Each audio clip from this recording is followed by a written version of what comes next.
history. One of the fights that was supposed to be on that list was, instead of it being Islam Madrimov versus Vergil Ortiz, it was supposed to be Boots Ennis versus Vergil Ortiz. This is not what we saw now. It's Islam Madrimov. And also we have Xander Zayas. I want to shout him out because he accepted the fight. Very, very accomplished fighter there. I think he's got a great future, very good prospect. His time is coming. But I'm kind of glad he didn't get that fight because I think Xander Zayas is a fight or two away from actually taking the next jump to being world champion. However, much props and respect to Xander Zayas for being willing to take that fight. That being said, Boots Ennis versus Vergil Ortiz was supposed to go down. It is no longer happening. And I already know the discussion right now. And some people want to say he is ducking, he's not ducking. Yes, Boots Ennis ducked Vergil Ortiz. Whether you want to say that or not, he ducked him. And listen, the fact of the matter is this. Boots Ennis puts a statement out that makes him look even worse. It added fuel to the fire, in my opinion. Absolutely horrible statement that he put out there. It made no sense. He didn't make any sense in anything he discussed. Because listen, him basically saying he has no part of the negotiation process. How? You're a grown man. How do you not know what the negotiation process is? So either you're oblivious or you're lying. And secondly, let's say whatever the case may be, maybe you are oblivious and you had no idea what the fight deal was going to be, and that the deal negotiated for you was supposedly to make Vergil Ortiz go down to fight you at 147. Remind you that Vergil Ortiz, the last time he tried fighting at that weight class, what happened to Vergil Ortiz? Oh, right. He was so sick. He was very, very sick that he was honestly at a point where he could not fight at 147. It was a horrible weight class where he was unable to possibly fight at 147.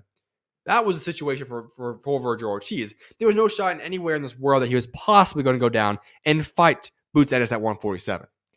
The fact that that was even discussed is ridiculous to me.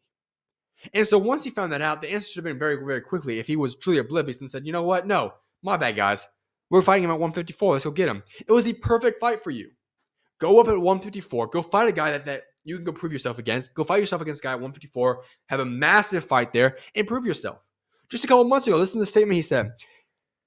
He wants to be champion at 147, 154, 160, and 168 before he retires. So when are we making this jump then? Instead of going up to go fight a guy at 154 and become a champion then at 154, accomplishing that as well, you're trying to bring guys from 154 down to you at 147? That makes absolutely no sense at all. It's ridiculous in my opinion. If that was the stance that his team wanted to be a part of, this should just end the discussion right then and there. Because what it tells me is that you want nothing to do with 154. That you're trying to avoid 154 to the fullest extent. And sure, you can say that whole ducking excuse of saying, hey, well, we got to wait to see what he fights next. But no, you should have never negotiated with Vergil Ortiz if you didn't want to go to 154. Because you knew that was never going to be an option. So that was an embarrassing situation in my opinion. I think Boots Ennis should have definitely been on this card. Should have definitely fought Vergil Ortiz. And now I wonder, what are you going to do? Personally, sure. It'd be awesome. Stay at 147 and try to unify the belts. Can we do that? 147 is not very good. Now, Conor Benn just got cleared from his whole steroid issue. Hopefully that could create a massive fight. I do think the two brands of Boots Ennis and Conor Benn could be huge. But I'm just going back to the statement. He said before he wants to be 147, 154, 160, 168 champion. But he can't even go to 154 yet.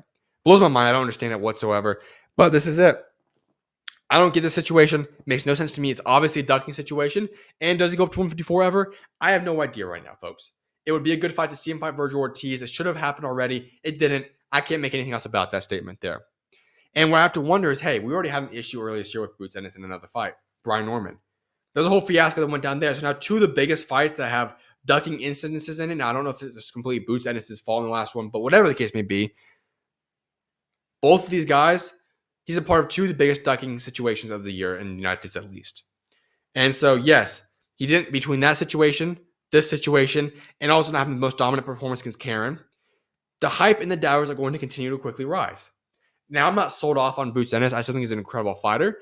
He still has a lot to prove in this game, but I'm not going to write him off. But I'm just saying everything that's been happening recently, he's only adding fuel to the fire. And for those that are doubters or haters of him, I mean, they're just going to keep on going. And I don't understand this process. I would love to hear a true statement about what happened. I don't think we're going to get it because I know what it was, but he ducked. And it's a disappointing thing to see because I thought this fight could have been a massive fight. But hey, massive props to Xander Zayas for being willing to go step up as a young fella. And massive props to Islam Madrimov saying, you know what? I'm going to go fight Bud Crawford, Boachuk, and I'm going to go fight Vergil Ortiz within a 6-month time span. Other guys can do it. I don't know why Boots can't if he truly is that guy that he claims to be.